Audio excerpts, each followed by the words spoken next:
Welcome back, crafters! Today we will look at my chamber of Mother Bull, also known as Balin's tomb. I will tell you every step to make your very own, and to do so I will show you how I built my new Moria hole, in which I will use the same exact techniques I used before. At the end of the video I will summarize the techniques used and how to apply them to the tomb of Balin. Also, before we start, if you like the video, consider subscribing, as this will surely help me make more future projects. Here we have all the tools and materials we need to make the tomb or some generic Moria terrain. We start with a sheet of paper, a pencil and a Sharpie, a large brush and a spatula. We also need a pair of scissors and a cutter. We also need a measuring tape that has both centimeters and inches. We need some chipboard or regular cardboard that we can take from cereal boxes, some plastic cups, some texture paste from Vallejo. We have here the earth texture and the ground texture. We can use these to make the rock surface, the rock texture of the build. We need some cheap acrylic paint, grays and whites. We need some PVA glue, and we also have here some sand and fine gravel that I took from my yard and I baked it. We obviously need also some insulation foam board, and for this task I took this 5 cm thick board. We will cut it down to a measure of 90 cm by 60 cm. And you can see that it is the same foundation from the Balin tomb. We will also need some 3 cm thick board that we will use for the walls and also for some parts of the columns. The first thing we are gonna do are the pillars, since they are a separate piece. The first thing to do is to draw the design in layers, from the deepest to the most prominent. You can see here my example, and you should also find it to download in the description below. Once we have drawn the design, break up the layers and trace them individually to create masks. With these, draw the shapes onto the cardboard. Remember also that each pillar has 4 faces, so you will need a lot of these pieces. Once you've drawn each piece, I suggest you to number them to keep track of which is which, and now you can cut them using the cutter and the scissors. I usually use both, and just be safe and try to not cut yourself as I did. Don't rush it and take your time to get the cleanest cuts as possible. I try to use the scissors whenever I can, since it's easier and faster to work this way. But you definitely need to use the cutter for the more difficult to reach areas. Now we need to assemble the upper part and the lower part of the pillar. To do so, we will use PVA glue. Simply follow these steps.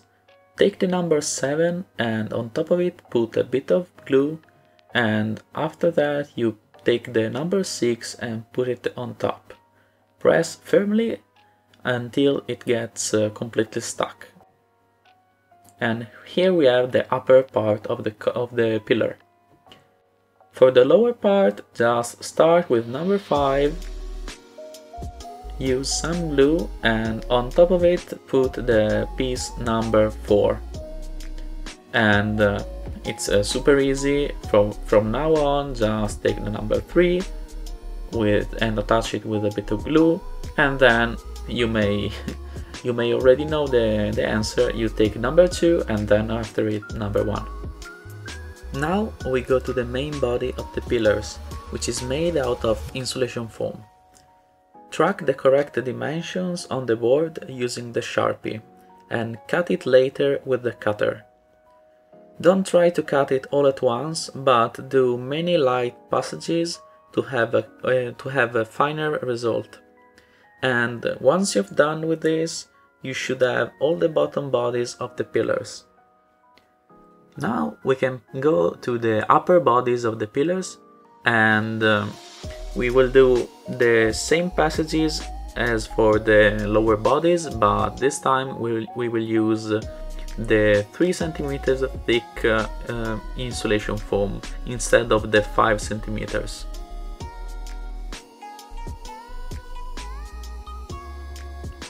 Once you have these pieces too, we can start assembling, and to do so you can use regular PVA glue or even Hotglue.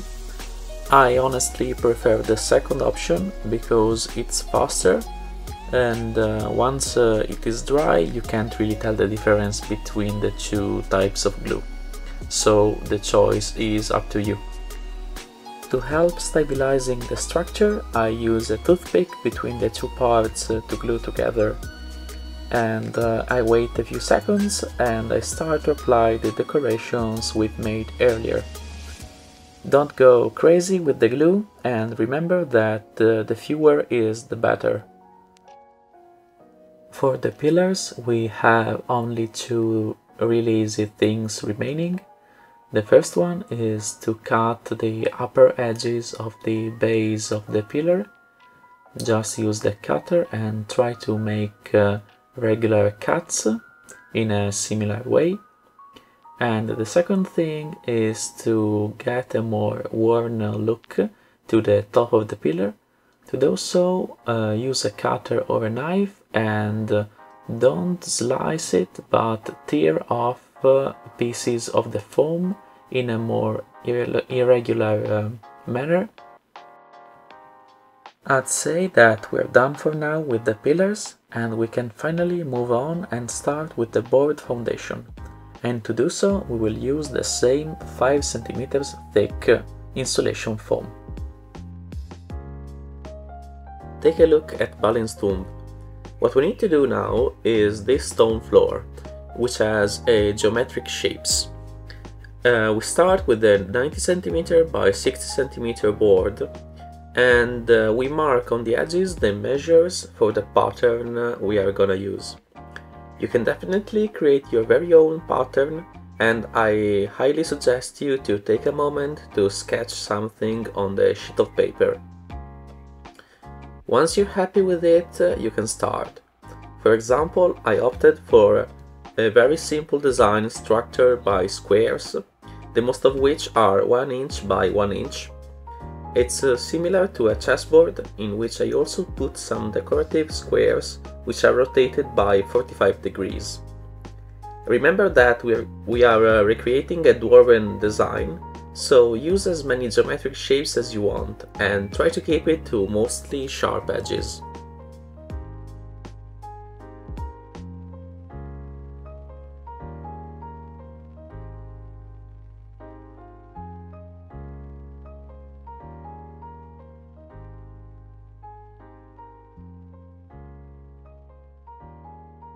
The exact same style is not relevant, since I'm not trying to copy the design seen in the movies, but I'm just trying to put some cool geometric shapes into this stone floor. And as you can see, the design I choose here, it's similar to the one that I already have into the Balin's tomb floor. Only 2 things remaining to finish this piece. Now we need to use the cutter to go through the design lines we've drawn. This cutting won't be very deep, it's just enough to use later a pencil or Sharpie to widen this engraving and make this design pop as a detail on your build. Be sure when you use the cutter to pay attention and don't cut yourself. Also, you don't want to ruin your design with an unwanted cut in the wrong position. So take your time and enjoy this calmly stage of the hobby. I also want to make a raised part in this build, so I will create something similar to a plateau to put on the side of the hole. This will have stairs on both sides and a small geometric design on top of it. Also, the sides will show the same worn elements that you have seen already in the upper part of the pillars. Here there's nothing new to show you, and I just used the same materials and tools as before. It's up to you if you want an element like this in your build. I made it just to have more variety in the build, and it's not mandatory. It's definitely an element made with gaming in mind, just to have some upper parts on an already very flat board. It's also useful because it gives you a sense of abandonment inside these holes, since it is a worn off piece that is partially destroyed. Use the hot glue to have a faster result and to have also a stronger bond in a short time. We are at that stage now that we need some texture on top of this board and also on top of the outer pieces. So I took some tinfoil, crumbled it up into a rough bowl and use it to get the stone look we were looking for. Remember that you don't want to go too crazy with this, since if you do it too much, it will resemble more a rougher surface, and since this is dwarven carved stone, we want it a bit but not too much. As a last step for the textures, I want to add a fine layer of texture paste. For this we will use Vallejo earth texture or Vallejo stone ground texture. And after that we will add some fine gravel or sand mixed with PVA glue in some spots. We will do this on top of the board and also on all other elements like the pillars or the plateau. To do so, use your hands and rub the paste on top of the board and the elements. Once this layer is dry, we can step outside and move on with the protective coat, which is just a mixture of PVA glue and black acrylic paint. The paint is there just to get a base coat before we spray paint the board, and the PVA glue will prevent that the spray paint would otherwise melt the board. Mix these two elements with some water also, and using a brush we can apply it on top of the board and also all over the pillars and the plateau we made earlier. When applying this coat, you don't want it too thick and to cover it all of your precious detail. So go light, and if it gets too much in one spot, you can just remove the excess with a clean brush. It will take a couple of hours to dry, and once it is dry, you can start finally to paint the piece. The paint is similar to my Balin's tomb, and it will be the exact same for all the elements, the pillars, the plateau and the board. Just use some grays and a big brush. Dry brush it, so remove all the excess of the paint on a paper towel, and with the discharged brush apply the paint in a light motion. Don't press it too hard on top of the piece. It will take a while to look great, but do as many coats as it needs. Remember that the more coats, the better it will look, also do as many light coats as possible, using gradually lighter paints, so mix up the gray with some white and finish it off at the end with pure white only on the edges.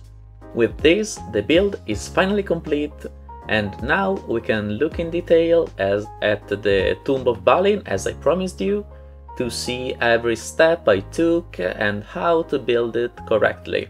You can see that it has all the elements of the board we've made. I just added an upper part near the sides. It is 5 centimeters tall, and after that we added a wall and some stairs that are 1 centimeter tall each. The wall is 3 centimeters wide, so we used the same 3 centimeters wide board that we also used for the pillars. You can see that the pillars are exactly the same. It just has been cutted to fit into the upper part of the tomb. The scratches and worn parts are the same as the pillars. Also, we added the tomb, which is just a piece of foam board, the same for the well. It's super easy design. These small bricks are very easy and you can add them with the PVA glue. We added these arches of stone and of course the hole in the back, and the door is made out of wooden sticks that are glued together. So here's the tomb, and for you I will leave in the description below a blueprint of my very own design for you to download. The video is finally complete. You can ask me anything in the comments below, especially if you have trouble with this build. I hope you enjoyed this video, and if you did, leave a like, share and subscribe to encourage me to make more videos about these type of projects. That's all, see you soon, and don't forget, never stop crafting!